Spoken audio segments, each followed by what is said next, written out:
What's going on today, guys? This is GLG James here, coming at you with a new and improved RP Law deck profile here. I just got back from my local tournament and was able to get first place with it, and let's dive right into it. First off, we got the leader, Dawn -3, lets you bottom deck a 3,000 power or less and then play out at 4 cost. So you can imagine Dawn -3 can get kind of scary, so that's why we run a lot of these different RAM cards too.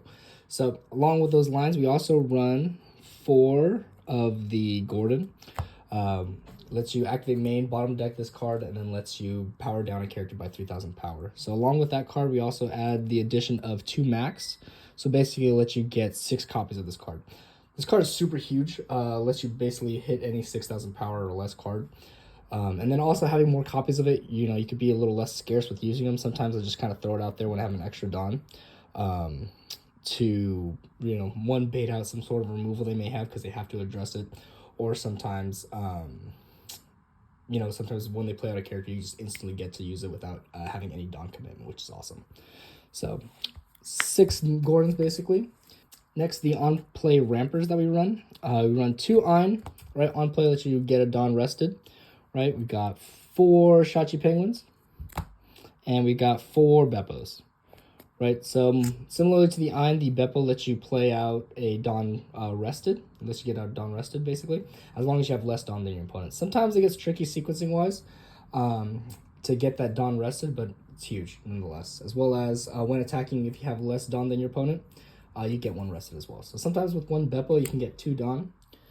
With the Shachi Penguin, similarly, on play, instead of 1 Dawn, though, you get 2 rested Dawn, as long as you have 3 Dawn or less. So the happy, numbers with those are the 6 Dawn or less venues when you play out the Shachi Penguin. Next, we got the new addition from OP06, the Vinsmoke Reiju. Insane card. This card helps you win games. It solves a lot of the issues that the deck had back in OP05, OP04.5, right? You name it. It solves so many of the issues. Because you used to just run out of cards out of hand, right? So on play, if you have 5 cards or less in your hand, and if you have equal to or less than Dawn, than your opponent, then you can draw 2 cards. So 1, not only are you establishing a great body on board, but you're also getting a draw in hand, so you get to really replenish that hand. So it's great against the Perona matchup because they're going to be starving you, right? They're going to be resting all your characters, swinging into them, whatnot. But the Reiju kind of helps keep that hand alive. And any decks that honestly starve, so it makes it really, as long as you see it, it makes starving red-purple Law that much more difficult now. So on that, kind of a little tech we run. I haven't really seen too many people run this card, but I think it's great, especially into the Perona matchup, because the Perona matchup is so difficult, right?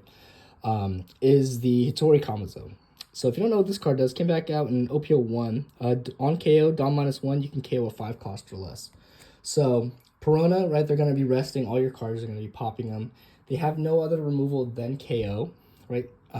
So whether they swing into it or they, do their X-Drake or Ryuma, right, they're going to on-play pop, right? So the thought process behind this card is, when you play it out, if they try to, pop it within those means, it's able to pop whatever the on-play KO was, right? So whether it was the Ryuma or it was the X-Drake, you're able to pop it too as well. So it kind of makes them have to play around it or just not even hit it at all with the abilities, which is awesome. Same thing with Gecko Moria, right? They're going to try and power down, or cost down, sorry, and then pop it, and then you can pop the, say, the Absalom that they play, or maybe the Rob Lucci or whatever it may be. So I think it's a great card. I've been seeing some success with it. I really like it. So yeah. Another card that I like to play is also the Film Laws as well. On play, gives -2,000 power. I like to hold this on for maybe trigger characters or whatever it may be. It's a great card, nonetheless. It can help bring any of those 5 cost characters down to 3k, so which is in range, right? So it helps you hit the Kuzan. It helps you hit, any other 5 cost or 5,000 power character, really, right? The Cracker, the Perospero, you name it, right? Any of those 5,000 powers that are so pesky, helps put them in range for lead ability. Next, we do run the 4 Zoros. It's such an important card for the strategy, honestly. Just being able to get that rush, and then just being able to do 3 Dawn, get this character out, and then instantly have 3 rested Dawn that you can use for lead ability. And just so many different combos that rely on this card, and it just really sneaks some wins by too as well. Next are the blockers. We do run 4 of the Sharias. This card is huge. You know, some people opt out for the Yonji instead, or, you know, say if they don't even decide to play this card, I think they're really messing up and not playing the deck to its best.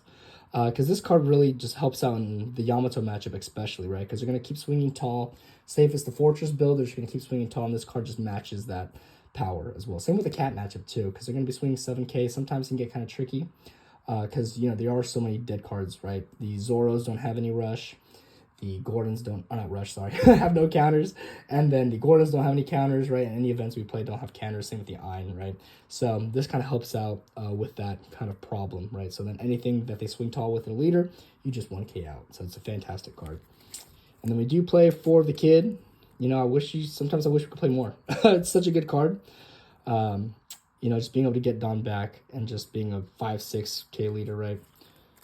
And then we do still run the 2 queens. Yes, Reiju gives us some draw power, but, you know, who doesn't love a little bit of extra draw power? And also able to cycle out some of those dead cards in hand, right? And then finally, for the 2Ks, we do run the 4 Otama, right? Classic 2K, right? Never going to change. Once again, puts the 5Ks in range for cheap, as well as, you know, it's just a staple 2K, really. And then we do run the 2 Sanji. Same reason as you said before. Helps out the yellow matchup. They're trying to starve us and to Gadatsu us while we still have it. And just, you know, like I said, another standard, really good 2K. So, and then to top things off, just for the events, we do run 2 Fire Fist. You know, I've been kind of playing around with it. You know, sometimes I think Radical Beam would be better. Sometimes I think, you know, maybe a Jet Gatling might be better. But honestly, Fire Fist has been coming in clutch.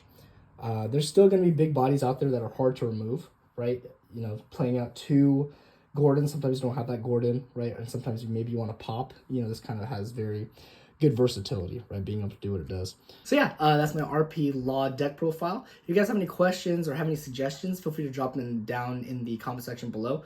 I'll be sure to read them and then answer out anything you guys have questions regarding maybe my choices. Maybe I have better options too that I haven't even thought of. So always willing to hear it. Try out that Hitori comments though. It's been nice for me, so I'm curious to see if it works for anybody else's, right? Perona's just been such a tough match for me, so.